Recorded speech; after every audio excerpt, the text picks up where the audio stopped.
Assalamu alaikum Hassan. Comment vas-tu? Et les études? La semaine dernière, quand j'ai eu notre mère au téléphone, elle m'a informé que tu as eu ton brevet. Tu ne peux pas imaginer ma joie. Et bien quant à moi, la vie me va comme ci, comme ça.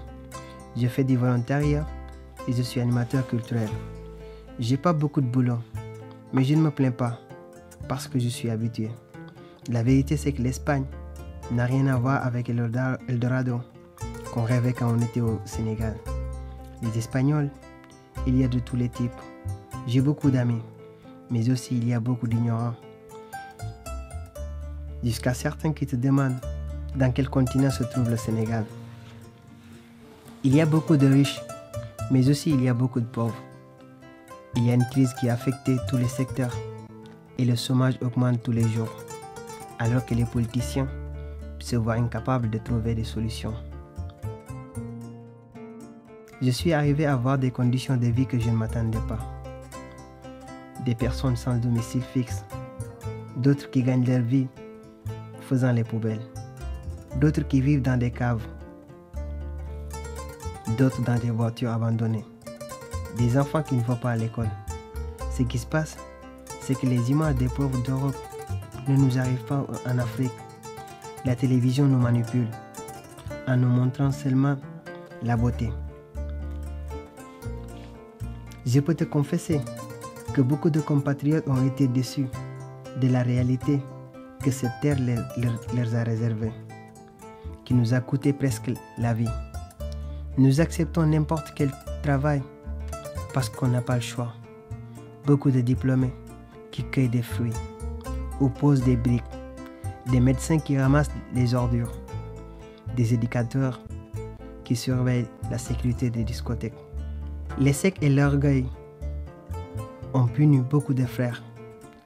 Il y a de la prostitution dans tous les secteurs. Très peu ont la chance de choisir où vivre.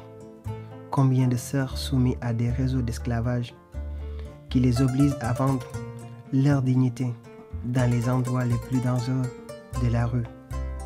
Combien de larmes, quelle peine, quelle souffrance je ressens quand je vois mes frères vivre dans des maisons abandonnées, des usines fermées, sous les ponts.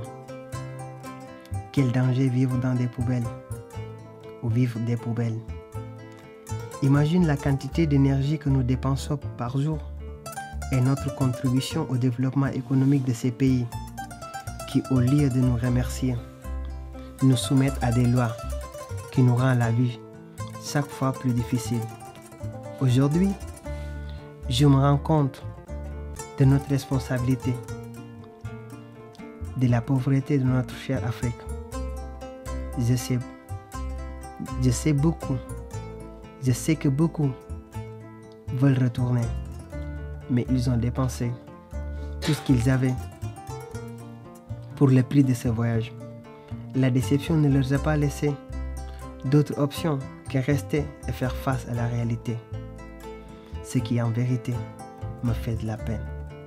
Hassan, l'Europe aussi a sa pauvreté qui se cache dans ses coins et ses banlieues. Ce qu'il y a de bien, c'est qu'eux-mêmes travaillent pour s'en sortir au lieu d'espérer.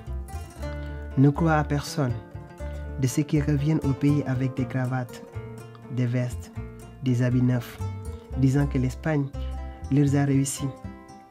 N'envie personne, parce que ce qu'ils te racontent, c'est différent de la réalité. Hassan, s'il te plaît, ne vends pas tes affaires, ni fais des folies, comme monter sur une pirogue pour venir en Europe. Tu peux sûrement le regretter. Il sera tard pour retourner en arrière. La vie, c'est en Afrique. L'Afrique, c'est le futur.